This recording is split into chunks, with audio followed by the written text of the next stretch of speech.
Welcome students and friends. ये हमारा आज का तीसरा लेक्चर है ह्यूमन रिप्रोडक्शन या ह्यूमन रिप्रोडक्टिव सिस्टम से रिलेटेड। और सबसे बड़ी खुशी की बात यह है कि पिछले दो जो लेक्चर का रेस्पॉन्स आया है वो काफ़ी उत्साहवर्धक है। काफ़ी स्टूडेंट ने उसमें लाइक किया, कमेंट बताया कि किस तरह से उन्हें डायग्राम के थ्रू एक नई तरीके से स्टडी करने का मौका मिला।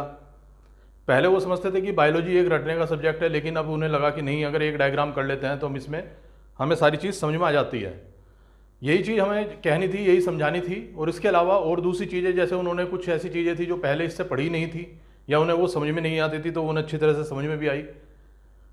हमारा जो आज का तीसरा लेक्चर है, उम्मीद है वो भी इसी तरह से हम आगे कंटिन्यूटी में बढ़ाएंगे, सबको समझ में आएगा। कोई अगर किसी भी तरह की 1% अगर कोई किसी को प्रॉब्लम होती है वो कमेंट बॉक्स में जरूर लिखें, हम उसे सॉल्व जरूर करेंगे। यहाँ पर जो तीसरा लेक्चर है उससे पहले एक रिक्वेस्ट करना चाहूँगा कि कम से कम इसके लिए सेकंड लेक्चर पहले से देखा हो, तब ये पूरा तरह से समझ में आएगा, क्योंकि हम इसकी सेकंड लेक्चर की कंटिन्यूटी को ही बनाए हुए हैं। यहाँ पे ये वाला जो टॉपिक है जिसमें हमने करा था प्राइमरी सेक्स ऑर्गन, और प्राइमरी सेक्स ऑर्गन में हमने पढ़ा था मेल सेक्स ऑर्गन टेस्टिस। पिछले टर्न पे हमने बताया था कि हम ये अगली बार ये डायग्राम दोबारा बना के रख लेंगे, ताकि इसके बारे में 2 मिनट का एक शॉर्ट ब्रीफ हो जाए, और फिर उसके बाद इससे आगे चलेंगे हम मेल सेकेंडरी सेक्स ऑर्गन। तो प्राइमरी सेक्स ऑर्गन मेल्स में टेस्टिस वो हमने टॉपिक कर लिया था। अभी इसमें हमने स्पर्मेटोजेनेसिस या सेमिनिफेरस ट्यूब्यूल्स का डिटेल ट्रांसफर सेक्शन पढ़ना है। वो हम सेमिनिफेरस ट्यूब्यूल का ट्रांसफर सेक्शन और स्पर्मेटोजेनेसिस दोनों को एक ही टॉपिक लेके कर लेते हैं। अभी पहले आते हैं, जैसे हमने जो पिछले टर्न पे पढ़ा था, सबसे पहले हमने बताया था टेस्टिस की कवरिंग, जो एनसीईआरटी में मेंशन नहीं है, स्पेशली कंपटीशन के पॉइंट ऑफ व्यू से बहुत इंपॉर्टेंट है। सबसे बाहर वाली कवरिंग थी ट्यूनिका वेजाइनलिस, जिसे हमने नंबर 1 लिखा है। दूसरे नंबर पे ये जो ब्लू कलर की कवरिंग है ये थी ट्यूनिका एल्बुजिनिया। हमने स्पेसिफिकली बताया था कि व्हाइट कलर की लेयर होती है, तो व्हाइट फाइब्रस कनेक्टिव टिश्यू की लेयर है ये। इसी के पार्टीशन थे ये ट्यूनिका वस्कुलोसा। फिर हमने बताया था इसके अंदर सेमिनिफेरस ट्यूब्यूल्स जो होते हैं ये लोब्यूल्स में होते हैं। फिर हमने लोब्यूल्स का नाम लिखा था कि टेस्टिस के लोब में लोब्यूल्स होते हैं। फिर उन लोब्यूल्स में सेमिनिफेरस ट्यूब्यूल्स होते हैं। एक लोब्यूल में 1 से 3 सेमिनिफेरस ट्यूब्यूल्स होते हैं, 1, 2, 3 कितने भी हो सकते हैं। फिर ये सेमिनिफेरस ट्यूब्यूल से जो स्पर्म बनते हैं ये पहुंचते हैं रेटेटेस्टिस में। रेटेटेस्टिस जो एंडोप्लाज्मिक रेटिकुलम जैसे हम वर्ड यूज करते हैं वहां पे भी होता है रेटिकुलम। रेटे का मतलब जाल। ये कैनेलिकुलर नेटवर्क होता है, एक डक्ट का नेटवर्क होता है, और इससे फिर निकलते हैं वासा इफरेंशिया। इसके वासा इफरेंशिया के जो पर्यायवाची हैं उसके बारे में भी बात हुई थी। वासा इफरेंशिया, इफेरेंडक्ट्यूल्स वगैरह कई सारे इसके अलग अलग नाम हैं। तो वासा इफरेंशिया अलग अलग मैमल्स में अलग अलग नंबर में होता है, किसी में 6 से 10 होते हैं। ह्यूमन बीइंग में ये भी कह सकते हैं 12 के एवरेज लेके चलते हैं हम, थोड़े बहुत ऊपर नीचे हो सकते हैं। फिर उसके बाद ये जाके खुलता है स्ट्रक्चर एपिडिडाइमस में। ये स्ट्रक्चर एपिडिडाइमस हमने पिछले टर्न पे बताया था। एपिडिडाइमस के 3 पार्ट होते हैं, लेकिन हमने वहाँ लिखे नहीं थे। वजह क्योंकि हमारा टॉपिक चल रहा था प्राइमरी सेक्स ऑर्गन टेस्टिस, और वो हमारा टॉपिक पूरा हो गया था। फिर हमने ये कहा था testis plus epididymis is equal to testicle. तो यहाँ पे हम एपिडिडाइमस के जो 3 पार्ट हैं उनके भी नाम लिखेंगे। फिर उसके बाद जो वास डिफरेंस चला उसका भी नाम लिखेंगे, उसका जो सिस्टम है उसके ऊपर जो क्वेश्चन होते हैं वो भी इसके बारे में करेंगे। तो टेस्टिस से अगला जो टॉपिक शुरू होता है, जैसे एपिडिडाइमस, जो सबसे ऊपर वाला हिस्सा होता है एपिडिडाइमस का, इसके लिए जो अलग से वर्ड यूज करते हैं वो यूज करते हैं कैपेट एपिडिडाइमस। कैपेट एपिडिडाइमस ये वर्ड यूज होता है। कैपेट का मतलब हेड। बीच वाला जो हिस्सा होता है इसे कहते हैं कॉर्पस एपिडिडाइमस। कॉर्पस का मतलब बॉडी। नीचे का जो वर्ड होता है इसके लिए वर्ड यूज करता है कॉडा एपिडिडाइमस। कॉडा का मतलब होता है टेल। ये वर्ड बहुत जगह आता है, लेटिन में लेटिन वर्ड होते हैं या ग्रीक वर्ड होते हैं, उन्हीं से सारे इंग्लिश के या बायोलॉजी के वर्ड्स बनते हैं। तो हम उसके हिसाब से समझ सकते हैं हेड, बॉडी और टेल। क्योंकि ये क्वेश्चन इस तरह से बन सकता है कि वासा इफरेंशिया कहाँ खुलते हैं? कैपेट एपिडिडाइमस में। वास डिफरेंस कहाँ से शुरू होती है? कॉडा एपिडिडाइमस से। बॉडी ऑफ द एपिडिडाइमस उसे क्या कहते हैं? Corpus epididymis. एपिडिडाइमस के फंक्शन भी अभी मैं बताऊंगा। तो ये एपिडिडाइमस होगी nearly 6 metre long highly coiled tubule present on the posterior side of the testis. फिर यहां से जो चलते हैं, जैसे हमने बताया था ये तो 8th हो गया। फिर 9th नंबर पे हमने लिया था, ये वाला 9 जो है ये है वास डिफरेंस। Vas deferens. अच्छा, कुछ स्टूडेंट ने भी बताया था थोड़ा बड़ा करके लिखें, तो इसलिए अभी तो मेरा ये पिछले वाला ही डायग्राम है, तो इसलिए मैं इसमें थोड़ा छोटा लिख रहा हूँ। अगला जो डायग्राम होगा उसमें थोड़ा सा बड़ा करके बनाएंगे। ये फिर वास डिफरेंस जो होता है ये यहाँ से स्पर्म को लेके आता है एब्डोमिनल कैविटी की तरफ, और उस बीच में वो रास्ते से गुजरता है इंग्वाइनल कैनाल से। जैसे मैंने बताया कि यहाँ पे इंग्वाइनल कैनाल से रिलेटेड मैंने एक वर्ड यूज़ किया था, पिछली बार बताया था, इंग्वाइनल हर्निया। और मैंने ये कहा था कि अगर मान लो तुमने वर्ड नहीं भी सुना होगा 1%, तो अपने पेरेंट्स से या किसी से पूछ के देखना, उन्होंने ये वर्ड जरूर सुना होगा। कुछ जो बहुत कॉमन सर्जरीज होती हैं उनमें सबसे कॉमन जैसे अपेंडिसाइटिस, अपेंडिक्स का ऑपरेशन हुआ, हर्निया का ऑपरेशन हुआ, इस तरह के 2-3 कॉमन वर्ड होते हैं। हर्निया कई तरह का हो सकता है, ये तो मैं अभी केवल इंग्वाइनल हर्निया की यहाँ पे बात कर रहा हूँ, वो कई तरह का हो सकता है, वो भी हम देखेंगे। होता क्या है, अगर हमें बेसिकली ये समझ में आ जाए तो बाकी सब तरह के डिफरेंस जो होते हैं या सब में जो डिफरेंसेस होते हैं वो हमें क्लियर हो जाएंगे। तो यहाँ से स्पर्म जो होते हैं वो वास डिफरेंस के थ्रू आते हैं फिर एब्डोमिनल कैविटी में। तो ये इंग्वाइनल कैनाल, एब्डोमिनल कैविटी और स्क्रोटल सैक, इनके बीच में एक कैनाल है। इसी के थ्रू इस जो टेस्टिस हैं वो एब्डोमेन से नीचे डिसेंड करते हैं और इसी कैनाल के थ्रू जो स्पर्म है वो ऊपर एब्डोमिनल कैविटी में आते हैं। अब इसके बाद आगे का पाथ किस तरह से होगा उसके लिए मैं इसमें आगे बता देता हूँ। जैसे हम पहले इस तरह से बना देते हैं, मान लो ये हो गया यूरिनी ब्लैडर, इस यूरिनी ब्लैडर से निकलता है यूरेथ्रा, इस यूरिनी ब्लैडर से निकलता है यूरेथ्रा, यह है यूरेथ्रा जो पेनिस में से पास होता है। और इसमें जो आके खुलते हैं ये हैं यूरेटर, जो किडनी से आते हैं। तो किडनी से ये यूरेटर आते हैं और ये आके खुलता है यूरिनी ब्लैडर में। और यहाँ पे जो पाथवे होता है उसका अगर हम ढंग से यहाँ पे बनाएं, जैसे हम यहीं से इस तरह से बना के चलें, यहाँ से जो हमने बनाया था ये इसके ऊपर से होके और फिर यहाँ से आके इधर खुलता है। देखो इसमें ध्यान देना, यहाँ पे खुलने से पहले इसमें सेमिनल वेसिकल का भी सिक्रीशन आता है, वो ग्लैंड है वो हम दूसरे कलर से बना लेंगे।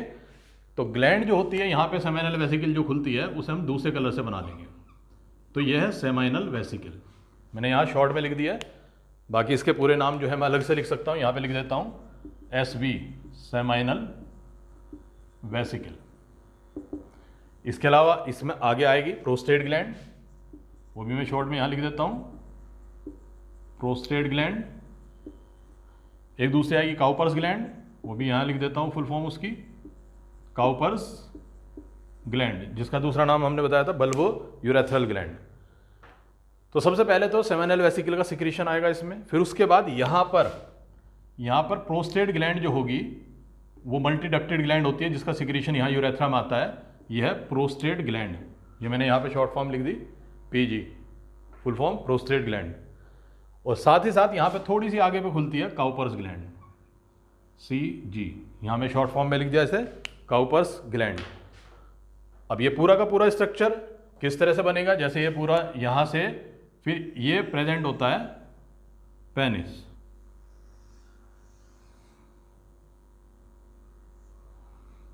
तो यहाँ पर ये स्ट्रक्चर हो गया पेनिस। अभी इसमें जो हमने ये स्ट्रक्चर बनाया है, मुझे इसमें सबके बारे में कुछ जो पॉइंट्स, जो क्वेश्चंस आते हैं वो स्पेसिफिकली करके लूँगा, मैं एक एक करके यहाँ पे मेंशन कर दूंगा। जैसे सबसे पहले एपिडिडाइमस से रिलेटेड क्या क्या क्वेश्चन आते हैं। रजिस्टर लेके बैठना है, पेन लेके बैठना है, जो भी मैं लिख रहा हूँ उस पर लिखना है। एपिडिडाइमस पे सबसे पहले जो क्वेश्चन आएंगे, 3 तो हमने डायग्राम में ले लिए, इसके 3 पार्ट। दूसरा क्वेश्चन पोस्टीरियर पार्ट पे प्रेजेंट है। तीसरा क्वेश्चन हाईली कॉइल्ड ट्यूब्यूल है, एक तरफ वासा डिफरेंशियस है और एक तरफ वासा डिफरेंशियस से जुड़ी हुई है। तो ये सारे क्वेश्चन तो इसमें आ गए। दूसरी चीज ये होती है एपिडिडाइमस में स्पर्म्स का मैच्योरेशन होता है। अब यहाँ पे एक चीज आती है मैच्योरेशन में कि स्पर्म के अंदर जो पेनिट्रेशन की कैपेबिलिटी होती है वो भी आती है। तो जो पेनिट्रेशन की कैपेबिलिटी होती है वो भी स्पर्म के अंदर यहीं से आती है। तो मैच्योरेशन होता है, स्टोरेज भी कह सकते हो। एवरेज ये मान के चलो कि करीब करीब 1 से 2 महीने का स्टोरेज होता है। अगर हम 1 महीने का एवरेज मान लें तो अगर 1 महीने बाद वो इजैकुलेट नहीं हुए, अगर स्पर्म यहाँ से इजैकुलेट नहीं हुए तो उसके बाद उसके वे जो वहाँ पे डेड हो जाएंगे और वहीं पे एब्जॉर्ब कर लिए जाएंगे। तो इसलिए ये ध्यान रखना है, स्पर्म का इजैकुलेशन जब तक नहीं होगा वो यहाँ पे रहेंगे, स्टोरेज होगा, मैच्योरेशन होगा, और अगर इजैकुलेट नहीं हुए तो डेड होके यहाँ पे एब्जॉर्ब हो जाएंगे। तो ये एपिडिडाइमस के ऊपर क्वेश्चन आते हैं। एग्जैक्टली कई बार क्या होता है, कुछ बुक्स में वास्ट डिफरेंस में लिख देते हैं। ये मैं इसलिए बता रहा हूँ, पहले प्रेफर इसे करना है एपिडिडाइमस को, कि स्पर्म अगर इजैकुलेट नहीं हुए तो डेड हो जाएंगे। जैसे अभी इजैकुलेशन पे एक वर्ड और आ रहा है, जब सेमिनल वेसिकल का सिक्रीशन मिलता है वास डिफरेंस में तो इसका नाम हो जाता है इजैकुलेटरी डक्ट, ईडी, वो मैं यहाँ पे लिख दूंगा। ये जब सेमिनल वेसिकल का सिक्रीशन इसमें मिलेगा तो इसका नाम हो जाएगा इजैकुलेटरी डक्ट, इजैकुलेटरी डक्ट। और इजैकुलेटरी डक्ट खुलेगा यूरेथ्रा में, किस जगह, जहां पर प्रोस्टेट ग्लैंड का भी सिक्रीशन आ रहा होगा। तो ये एपिडिडाइमस के ऊपर आने वाले क्वेश्चन होंगे। इसमें प्रैक्टिकली पॉइंट ऑफ व्यू से एक चीज बता देता हूं, ये जो मैच्योरेशन, इस चीज को कैसे समझेंगे। इसे ऐसे समझो कि अगर हम इस स्पर्म को डायरेक्ट रेटेटेस्टिस से या सेमिनिफेरस ट्यूब्यूल से लेके ओवम के ऊपर छोड़ दें तो वो पेनिट्रेशन नहीं कर पाएंगे, यानी उनके अंदर कैपेसिटी नहीं होती पेनिट्रेशन की। जब तक वो एपिडिडाइमस में कुछ समय, जैसे एवरेज मैंने बताया 1 महीने के आसपास का टाइम होता है जो वो वहाँ पे गुजारते हैं, उसके थ्रू ही उसके अंदर मैच्योरेशन की कैपेबिलिटी आती है, या मैच्योरेशन होता है तो कैपेबिलिटी आएगी पेनिट्रेशन की। टोटल स्पर्मेटोजेनेसिस जो होती है उसमें कुल मिला के करीब 74 डेज का टाइम स्पैन होता है। तो 74 डेज यानी कि एक तरीके से 2.5 महीने के आसपास, उसमें से 1 से 2 महीने एवरेज उनका यहाँ पे लगता है। फिर आते हैं इस पे एपिडिडाइमस से बाहर निकल के जब वो पहुंचेंगे वास डिफरेंस में, तो वास डिफरेंस में क्या क्या क्वेश्चन आते हैं। जैसे मैंने बताया था वासा डिफरेंशिया भी कह सकते हैं, डिफरेंट डक्ट्यूल भी कह सकते हैं इसे, तो ये अलग अलग इसके नाम दिए जा सकते हैं। तो वास डिफरेंस पे जो क्वेश्चंस आते हैं वो सबसे पहले तो यही है कि ये स्पर्म को स्क्रोटल सैक से लेकर एब्डोमिनल कैविटी में आते हैं, वो हमने डायग्राम में दिखा दिया। Posterior side of the testis present होते हैं, वो डायग्राम में आ गया। कोडा एपिडिडाइमस से स्पर्म को लेकर चलते हैं, वो भी इसमें डायग्राम में आ गया। यहाँ पे हम क्या लिखते हैं, एक चीज कि यहाँ पर पेरिस्टेल्सिस प्रेजेंट होती है,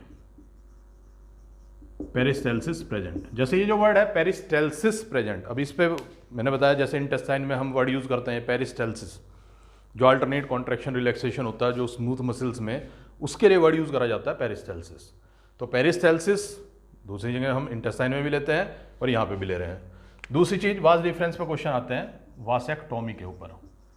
वासेक्टोमी, वासेक्टोमी जो होता है वो surgical removal of the vas deferens, या यहाँ पे हम वर्ड यूज कर सकते हैं जिस भी शब्द के बाद में एक्टोमी आ जाए इसका मतलब सर्जिकल रिमूवल, सर्जिकल रिमूवल। जैसे अपेंडिसेक्टोमी, कॉलिसिस्टेक्टोमी, हिस्टेक्टोमी, बहुत सारे वर्ड आएंगे। जिस भी बॉडी में जिस भी ऑर्गन को सर्जिकली रिमूव करेंगे उसके लेटिन नेम के बाद में एक्टोमी लगा देंगे। तो ये जो वासेक्टोमी है इसमें ये समझना है ये वर्ड जो है सर्जिकल रिमूवल है, लेकिन वास्तव में अब फिलहाल सर्जिकली रिमूव नहीं करते हैं, यानी अब इस समय सर्जिकली रिमूव नहीं करते हैं, इस समय लाइगेट करते हैं। अब इस चीज़ को मैं प्रैक्टिकली बताता हूँ कैसे। पहले तो क्या करते थे, जैसे ये वास डिफरेंस है तो इस वास डिफरेंस को यहाँ से लाइगेट करके और बीच में से काट देते थे इस तरह से, यहाँ से दोनों तरफ से लाइगेट करा और बीच में से काट दिया। लेकिन अब ऐसा नहीं करते हैं, वजह क्योंकि ये इरिवर्सिबल प्रोसेस था, यानी अगर फिर दोबारा से अगर जोड़ना चाहे नहीं जुड़ सकता था। अब क्या करते हैं, अब इस तरह से एक लूप बना देते हैं और यहां पे लाइगेट कर देते हैं। वर्ड अभी भी ये यूज करते हैं वासेक्टोमी, लेकिन करते ही हैं प्रैक्टिकली, अब इसमें चेंज हो चुका है। फिर बात ये आती है वासेक्टोमी क्यों कहते हैं, क्योंकि वही वर्ड है, शुरू से वही चलता आ रहा है, तो इसलिए अभी भी वर्ड वासेक्टोमी ही कर रहे हैं, लेकिन अब कट नहीं लगाते क्योंकि अभी ये रिवर्सिबल है। 80% केस में ये रिवर्सिबल हो जाता है, 20% केस में अगर ये ट्यूब ही आपस में चिपक जाए तो एक अलग बात होती है। अच्छा, अब ऐसा करा क्यों जाता है, एक क्वेश्चन अगर पूछा जाए तो सिंपल सी बात होती है। मान लो किसी को फैमिली प्लानिंग के हिसाब से उसके 2 या 3 बच्चे हो चुके हैं और उसने डिसीजन लिया कि ठीक है अब हम वासेक्टोमी करा लेते हैं, जैसे ट्यूबेक्टोमी, उसमें भी ऐसे ही होगा, वहाँ पे भी ऐसे समझेंगे। अब उसने तो डिसीजन ले लिया, लेकिन बाई चांस किसी वजह से उसके बच्चों में कोई ऐसी अनक्यूरेबल डिजीज डायग्नोज हो गई या बच्चों की किसी एक्सीडेंट में डेथ हो गई और अब वो ये चाहते हैं कि और बच्चे हों, तो इस केस में वो पॉसिबल फिर नहीं होता, यानी कि इसका मतलब है ये रिवर्सिबल है। इसलिए अब ये वाले केस कराए जाते हैं कि करीब करीब अगले 10 साल में वो फिर दोबारा से रिवर्सिबल हो जाता है प्रोसेस, यानी कि इस लाइगेचर को खोल देते हैं, फिर दोबारा से स्पर्म पास होने शुरू हो जाते हैं। वरना फिर इन विट्रो फर्टिलाइजेशन या टेस्ट ट्यूब बेबी वाला केस होता है, फिर वो कराना पड़ता है। तो ये तो हो गया वास डिफरेंस से रिलेटेड कि वास डिफरेंस से रिलेटेड क्या क्या क्वेश्चंस बनते हैं। तो इसमें पेरिस्टेल्सिस प्रेजेंट होती है, वासेक्टोमी ये वर्ड सबसे ज़्यादा यूज करा जाता है, वासेक्टोमी, ट्यूबेक्टोमी, जो फैमिली प्लानिंग ऑपरेशंस होते हैं, जो इंडिया में काफ़ी टाइम से जो फर्स्ट ईयर 5 ईयर प्लान तैयार किया गया था, उसमें भी ये प्रोविज़न लिया गया था, क्योंकि इंडिया की पॉपुलेशन अभी भी वर्ल्ड में नंबर 2 है। तो इस वजह से कंटेनमेंट के लिए, ताकि वो बहुत ज़्यादा इतना रैपिड ग्रोथ ना हो, तो ये प्रोसीजर रखे गए थे। फिर उसके बाद इंग्वाइनल कैनाल के बारे में थोड़ा सा बता देता हूँ, क्योंकि ये प्रैक्टिकल एस्पेक्ट है इसका। अगर हम कहें कि एनसीईआरटी के हिसाब से कोई उसमें मेंशन नहीं है, प्रैक्टिकल एस्पेक्ट है। जैसे ये इंग्वाइनल कैनाल जो होती है, यहाँ पे एक शीथ होती है, एक लेयर होती है, जिसकी वजह से ना तो टेस्टिस ऊपर जा पाते, ना इसके ऊपर की इंटेस्टाइन नीचे आ पाती। यानी कि अगर हम स्ट्रक्चर को ध्यान दें तो टेस्टिस ऊपर नहीं जाएंगे और इंटेस्टाइन नीचे नहीं आएगी। अच्छा, इसमें एक और चीज़ बता देता हूँ, कल भी मैंने लास्ट में बनाई थी डायग्राम में। यहाँ हमने बनाया था ग्यूबरनेकुलम। ग्यूबरनेकुलम, इस पे 1 या 2 बार क्वेश्चन आ चुके हैं। उसमें यह आता है ग्यूबरनेकुलम कहाँ होता है, क्या करता है। तो ये टेस्टिस के लोअर पोल को स्क्रोटम से जोड़ता है। टेस्टिस के लोअर पोल को स्क्रोटम से जोड़ता है। डायग्राम में ही आ गया ये भी। ये एक तरीके से रेमनेंट है मिसोर्चियम का, पेरिटोनियम का। ये कोई ज़्यादा बहुत स्पेसिफिक नहीं है, लेकिन मिसोर्चियम वर्ड लिख देते हैं इसके लिए कई जगह।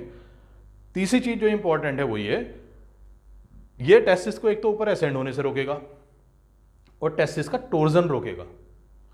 टोर्जन, अगर टेस्टिस रोटेट कर जाए तो उसके लिए टेक्निकल वर्ड होता है टोर्जन। ये उसे प्रिवेंट करता है। अब ये बात आती है टोर्जन होगा तो क्या होगा।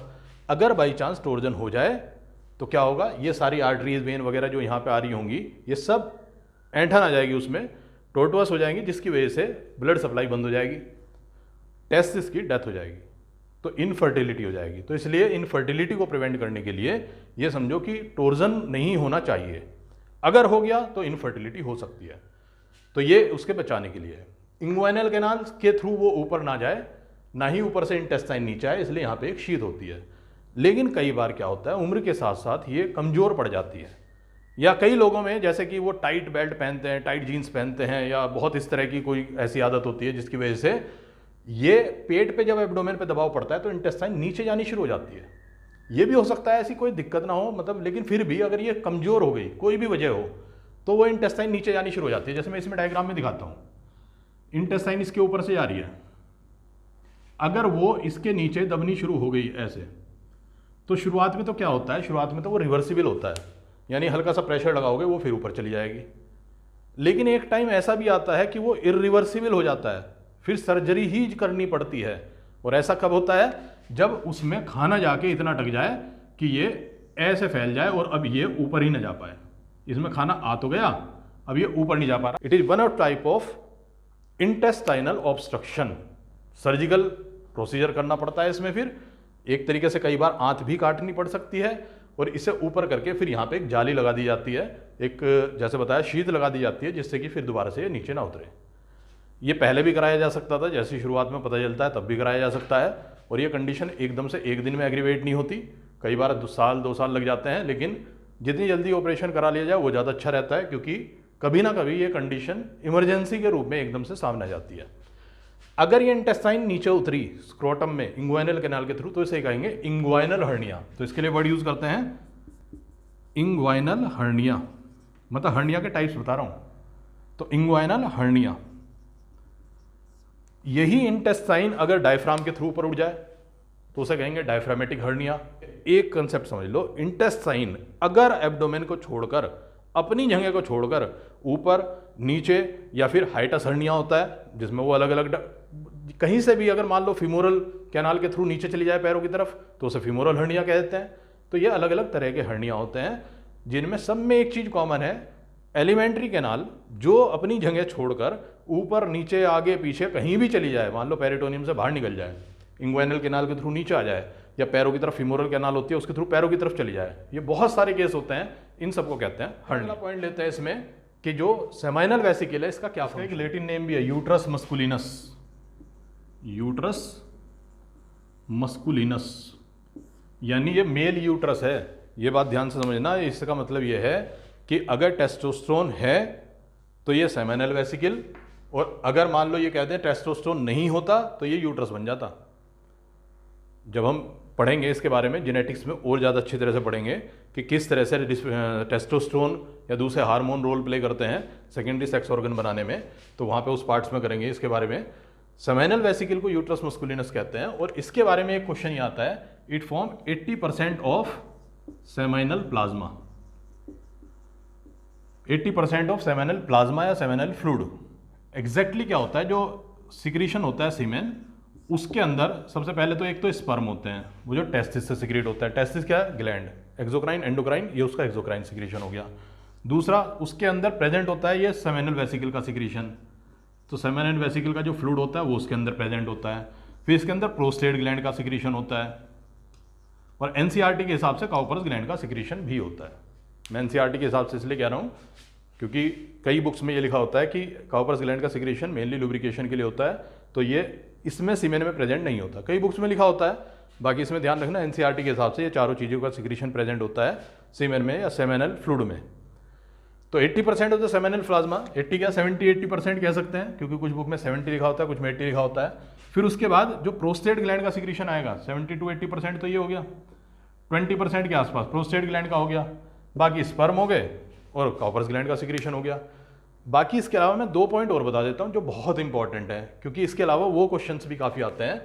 सेमेनल वेसिकल का जो सिक्रीशन है उसमें एक होता है प्रोस्टाग्लैंडिन, प्रोस्टाग्लैंडिन प्रेजेंट। ये वर्ड इसलिए इंपॉर्टेंट है क्योंकि प्रोस्टाग्लैंडिन ऐसा लगता है जैसे प्रोस्टेट ग्लैंड का सिक्रीशन है, प्रोस्टेट ग्लैंड का सिक्रीशन है। ये एक मिसनोमर है, ये नाम तब दिया गया था जब ये माना गया था कि ये प्रोस्टेट ग्लैंड का सिक्रीशन होता होगा, बाद में पता चला कि ये सेमेनल वेसिकल का सिक्रीशन है।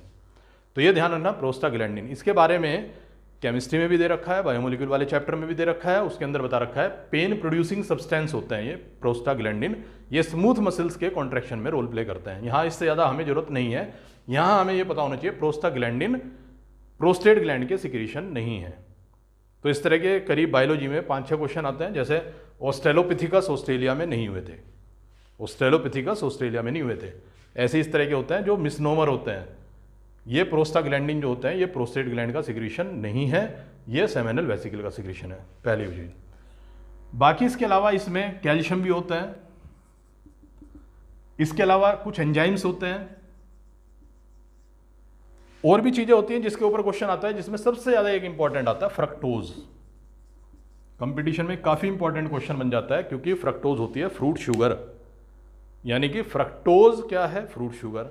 तो नॉर्मली ये एनिमल्स में प्रेजेंट नहीं होती, हमारे अंदर केवल ये एक एक्सेप्शन है कि सेमेनल वेसिकल में फ्रक्टोज प्रेजेंट है। ये स्पर्म के नॉरिशमेंट के लिए होता है, हमने पहले बताया था। ये डक्ट्स हैं, ग्लैंड्स हैं, ये रास्ते, ये सबसे किस लिए होते हैं, storage, nourishment, transport, ultimately fertilisation. तो ये फ्रक्टोज स्पर्म के नॉरिशमेंट के लिए है। तो इस पर इसलिए याद रखना ये, क्योंकि ये अकेला एग्जाम्पल है ह्यूमन बीइंग में जहाँ पे फ्रक्टोज है, वरना हर जगह जनरली ग्लूकोज लेंगे। और एक याद रख लेना, क्योंकि नाम प्रोस्टाग्लैंडिन, सिक्रीशन सेमेनल वेसिकल का।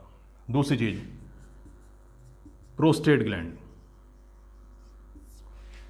प्रोस्टेट ग्लैंड के बारे में यह ध्यान रखना है कि ये 3 या 4 लोब होती हैं। एग्जैक्टली क्या होता है, जब यूरिनी ब्लैडर से जहां यूरेथ्रा निकलता है वहीं पे ये प्रोस्टेट ग्लैंड की कुछ लोब्स होती हैं।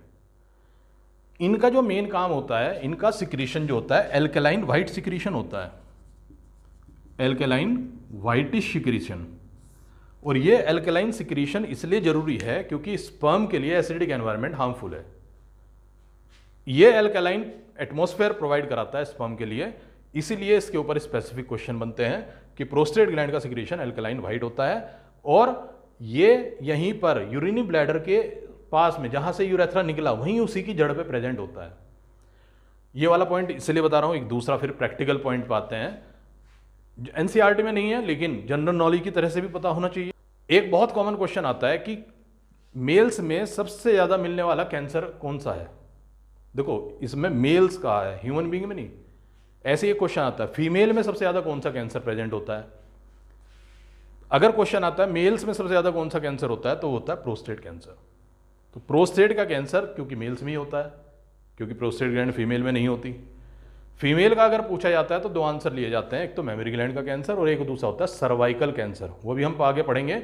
यूट्रस की जो नेक होती है उसे कहते हैं सर्विक्स, तो उसका जो कैंसर होता है वो फीमेल में ही होता है। तो वो सबसे कॉमन कैंसर में लिया जाता है, या तो मेमोरी ग्लैंड का या फिर सर्वाइकल कैंसर। तो ऐसे यहाँ पे होता है, प्रोस्टेट का कैंसर सबसे कॉमन होता है। लेकिन कैंसर से पहले एक और दूसरी भी स्टेज आती है कई बार, जब इसकी हाइपरट्रॉफी हो जाती है उसे कहते हैं BPH, benign prostatic hypertrophy. BPH, benign prostatic hypertrophy. Hypertrophy ये वर्ड जहां भी आता है ना, हाइपर का मतलब ज्यादा, ट्रोफो का मतलब नॉरिशमेंट। ज्यादा नॉरिशमेंट तो होगा तो क्या होगा, फूल जाएगा, फैल जाएगा, मोटा हो जाएगा। तो जनरली हम क्या करते हैं, कई बार ट्यूमर के लिए, ग्रोथ के लिए वर्ड यूज कर लेते हैं हाइपरट्रॉफी।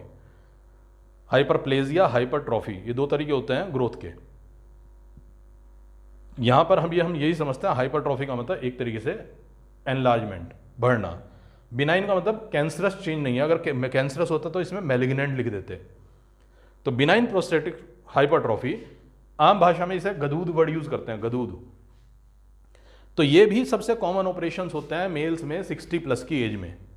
60 साल की एज के बाद मेल्स में जो सबसे कॉमन ऑपरेशंस होते हैं उनमें आता है बिनाइन प्रोस्टेटिक हाइपरट्रॉफी का केस, जिसमें इस प्रोस्टेट को आधा या 70% या 100% रिमूव कर देते हैं। वजह क्या होती है, इसमें प्रॉब्लम क्या आती है जिस वजह से इसे रिमूव करते हैं? क्योंकि जब प्रोस्टेट एनलार्ज होती है तो वो यूरेथ्रा पे प्रेशर लगाती है, जिससे कि यूरिन पास होना बंद हो जाता है। यानी कि मिक्चुरेशन में प्रॉब्लम आती है, यूरिन के पास आउट होने में प्रॉब्लम आती है, और इसकी वजह से, प्रेशर लगने की वजह से, जैसे ही प्रेशर लगेगा तो यूरिन पास होना बंद हो जाएगा। इसी वजह से इसे हटाना जरूरी हो जाता है, क्योंकि एनीयूरिया के केस में यूरिन ब्लैडर में तो यूरिन भरता ही रहेगा, बाहर वो निकल नहीं पा रहा है, क्योंकि यहाँ पे प्रेशर लगने की वजह से ब्लॉकेज है। तो जैसे ही इसे हटाएंगे ब्लॉकेज खुल जाएगा, यूरिन पास होना शुरू हो जाएगा। तो एक ये चीज आती है इसमें प्रोस्टेट ग्लैंड के बारे में, कि प्रोस्टेट ग्लैंड से रिलेटेड क्या क्वेश्चन बनते हैं। तीसरा रहता है काउपर्स ग्लैंड, कि काउपर्स ग्लैंड से रिलेटेड क्या क्वेश्चन बनेंगे। अब देखो, अभी हम सीधे एक साथ सारी ग्लैंड्स ले रहे हैं, सेमिनल वेसिकल, प्रोस्टेट ग्लैंड, और एक लेते हैं ये काउपर्स ग्लैंड। तो ये काउपर्स ग्लैंड के बारे में छोटा सा है, मैं यही बता देता हूँ। काउपर्स ग्लैंड, दूसरा नाम हमने इसका बताया था बल्बो यूरेथ्रल ग्लैंड, क्योंकि बल्ब शेप की होती है, यूरेथ्रा में खुलती है। बल्ब शेप की यूरेथ्रा में खुलती है, तो बल्बो यूरेथ्रल, बल्ब शेप की यूरेथ्रा में खुलती है, बल्बो यूरेथ्रल। अच्छा, इसका जो फंक्शन होता है उसमें ध्यान रखना, एक तो इसका सिक्रीशन एल्कलाइन है और एक लुब्रिकेटिंग है। अब ये देखना दोनों वर्ड कैसे काम आएंगे। एक तो सिक्रीशन एल्कलाइन है, अभी मैंने बताया था स्पर्म के लिए एसिडिक एटमॉस्फेयर काफ़ी हार्मफुल होता है, तो इसीलिए यहां से इस यूरेथ्रा से, क्योंकि यूरिन भी पास होता है, यूरिन एसिडिक होता है, तो यूरेथ्रा से, क्योंकि मेल यूरेथ्रा में यूरिन भी पास होता है, इसे यूरिनोजेनिटल डक्ट कहते हैं। यूरिनोजेनिटल डक्ट, यहां से यूरिन भी पास होता है और यहां से स्पर्म भी पास होते हैं। तो यूरिन क्योंकि एसिडिक होता है, तो उसकी वजह से इसकी वॉल जो होती है वो नॉर्मली एसिडिक होती है, तो उसे एल्कलाइन बनाना जरूरी है, क्योंकि अगर अल्कलाइन होगी तो स्पर्म डैमेज नहीं होंगे, पहली चीज। दूसरी चीज, फ्रिक्शन को कम करने के लिए लुब्रिकेशन चाहिए यहाँ पे, ताकि स्पर्म स्मूथली यहाँ से पास आउट हो सकें। तो इसलिए काउपर्स ग्लैंड का सिक्रीशन का जो दो मेन रोल है, वो एक तो उसकी एल्कलाइन होने की वजह से है, दूसरा उसका लुब्रिकेशन प्रॉपर्टी की वजह से है। तो ये काउपर्स ग्लैंड का फंक्शन हो गया। तो काउपर्स ग्लैंड का function to reduce the alkalinity of the urine और acidity of the urine and lubrication of the urethral canal या यूरेथ्रा या यूरेथ्रल डक्ट। तो ये फंक्शन हो गए इसके प्रोस्टेट ग्लैंड के, प्रोस्टेट ग्लैंड, सेमिनल वेसिकल और काउपर्स ग्लैंड के। अब आते हैं इसमें, जैसे अभी हमने बताया था कि ये जो स्ट्रक्चर है वास डिफरेंस, ये जब यूरेटर के ऊपर से घूम के आएगा तो इसमें सेमिनल वेसिकल का सिक्रीशन आके मिलेगा, फिर इसे नाम दे देंगे इजैकुलेटरी डक्ट। ये वर्ड याद रखना है, केवल यही क्वेश्चन आता है कि उसके बाद क्या होगा, उसके बाद क्या होगा, या दोनों मिलके क्या बनाएंगे, या इजैकुलेटरी डक्ट किससे मिलके बनेगा, या फिर यूरेथ्रा में कौन सा डक्ट खुलेगा, तो यूरेथ्रा में इजैकुलेटरी डक्ट खुलेगा। तो ये हो गया इजैकुलेटरी डक्ट जो खुल रहा है यूरेथ्रा में। कौन सी यूरेथ्रा में? जहाँ पे प्रोस्टेट भी है तो इसे प्रोस्टेटिक यूरेथ्रा कह देते हैं, तो वो यहाँ पे खुल जाएगा। फिर आगे अलग अलग नाम दे देता है इसमें, जैसे पेनाइल यूरेथ्रा कह देते हैं जो पेनिस से पास हो रही होती है। तो इस यूरेथ्रा के बारे में जो सिंपल जैसे क्वेश्चन बनते हैं वो यही जो हमें ऑलरेडी पढ़ चुके हैं। फिर आता है इसमें पेनिस के बारे में, जैसे उसमें एनसीईआरटी में जो दिए हुए हैं छोटे पॉइंट्स दिए हुए हैं। एक तो स्पंजी इसमें टिश्यू होते हैं, और इसके अंदर हम दूसरे कलर से बनाएंगे कि जो अलग अलग होते हैं, कॉर्पस कैवर्नोसा और कॉर्पस स्पंजियोसम। तो एक तो होता है इसमें कॉर्पस स्पंजियोसम इस तरह से, ये तो कॉर्पस स्पंजियोसम होता है, और दो होते हैं कॉर्पस कैवर्नोसा तो ये एक ही दिख रहा है इधर से, कॉर्पस कैवर्नोसा, इसे कहते हैं कॉर्पस कैवर्नोसा और इसे कहते हैं कॉर्पस स्पंजियोसम। मैं इसे यहाँ से हटा के, एक बार तुम जो है इसे सबको ने नोट कर लिया होगा लेक्चर के साथ साथ, नहीं तो थोड़ा सा पॉज कर देना 10 सेकंड के लिए या 1 मिनट के लिए, जितना भी टाइम लगे तुम्हें। अब मैं इसके बारे में बता रहा हूँ, जैसे ये जो टिश्यू है इसके बारे में ये आता है कि अगर हम इसका यहाँ से ट्रांसफर सेक्शन बनाएं, 2 कॉर्पस कैवर्नोसा तो ऊपर होंगे और एक कॉर्पस स्पंजियोसम नीचे होगा, जिसमें से पास हो रहा होगा यूरेथ्रल डक्ट। इसे हम ब्लैक कलर का बना लेते हैं क्योंकि वहां पे ब्लैक कलर का बना हुआ है यूरेथ्रा। यानी ये जो 2 हैं ये तो है कॉर्पस कैवर्नोसा, फुल फॉर्म यहां लिख देता हूं मैं, कॉर्पस कैवर्नोसा। और ये जो नीचे प्रेजेंट है ये कॉर्पस स्पंजियोसम, कॉर्पस स्पंजियोसम। तो इस तरह से ये अलग अलग टिश्यू होते हैं। इसमें ये स्पंजी टिश्यू होते हैं जिसमें ब्लड फिल हो जाता है। तो ये स्पंजी टिश्यू जो होते हैं ये इसके अंदर मस्कुलर टिश्यू होते हैं जो पेनिस में प्रेजेंट होते हैं। तो अगर स्पेसिफिकली क्वेश्चन आता है कंपटीशन में तो वो जनरली आता है कितने कॉर्पस स्पंजियोसम है, कितने कॉर्पस कैवर्नोसा है, या ये भी आ जाता है urethra passes through corpus spongiosum. और एक चीज और आती है इसमें, हेड ऑफ द पेनिस जो होता है वहां पे केवल, यानी जो हेड रीजन होता है यहाँ केवल कॉर्पस स्पंजियोसम ही प्रेजेंट होता है, यानी यहाँ पर कॉर्पस कैवर्नोसा नहीं होता। तो हेड या ग्लांस ऑफ पेनिस जिसे हम कहते हैं, ये जो एंटीरियर वाला रीजन होता है इसे कहते हैं हेड और ग्लांस ऑफ पेनिस। और यहाँ पे केवल जो प्रेजेंट है कॉर्पस स्पंजियोसम प्रेजेंट है। और साथ ही साथ इस हेड रीजन में एक स्किन का फोल्ड भी होता है, ये स्किन का फोल्ड होता है, इसे कहते हैं, एनसीईआरटी में लिखा हुआ है फोर स्किन, या दूसरा नाम है इसका प्रीप्यूस। तो ये इसके ऊपर प्रेजेंट होती है फोर स्किन या प्रीप्यूस, जो उसे ग्लैंस को कवर भी कर सकती है और अनकवर भी कर सकती है। तो ये फोर स्किन या प्रीप्यूस प्रेजेंट होती है।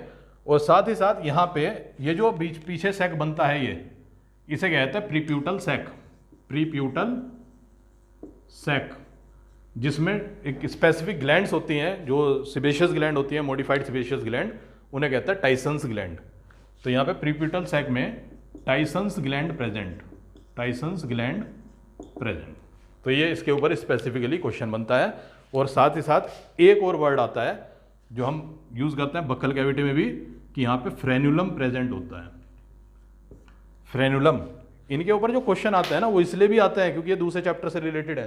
अब जैसे मान लो हम ये कह रहे हैं फ्रेन्युलम प्रेजेंट, ये फ्रेन्युलम हमारी बक्कल कैविटी में टंग के नीचे जो फ्लोर से जुड़ रहा है एक बहुत पतला सा स्किन का फोल्ड होता है, उसके लिए वर्ड यूज करते हैं फ्रेन्युलम। और यहाँ पे भी एक पतला स्किन फोल्ड होता है जो प्रीप्यूस को हेड ऑफ द ग्लांस या पेनिस से जोड़ता है, तो उसे कहते हैं फ्रेन्युलम। तो ये इसके ऊपर आने वाले क्वेश्चंस होते हैं कि इसके अंदर कौन कौन से टिश्यू होते हैं, डोर्सल कौन से हैं, वेंट्रल कौन से हैं, ये इस तरह से इसके ऊपर करके क्वेश्चन आ जाते हैं।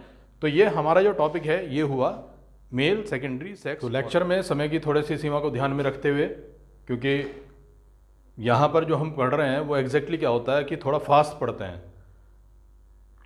क्लास में तो जनरली थोड़ा सा नोट करने के लिए हम टाइम भी देते हैं, यहाँ पे यह है कि तुम अपना पोज कर दो और उसके बाद उसे नोट कर लो, थोड़ा सा इस तरह से तुम्हें भी टाइम ज़्यादा मिल जाता है तो ताकि इसे सही ढंग से नोट कर सको। अब क्योंकि टाइम को देखते बाकी ये टॉपिक जो है मैं नेक्स्ट टर्न पे लूँगा।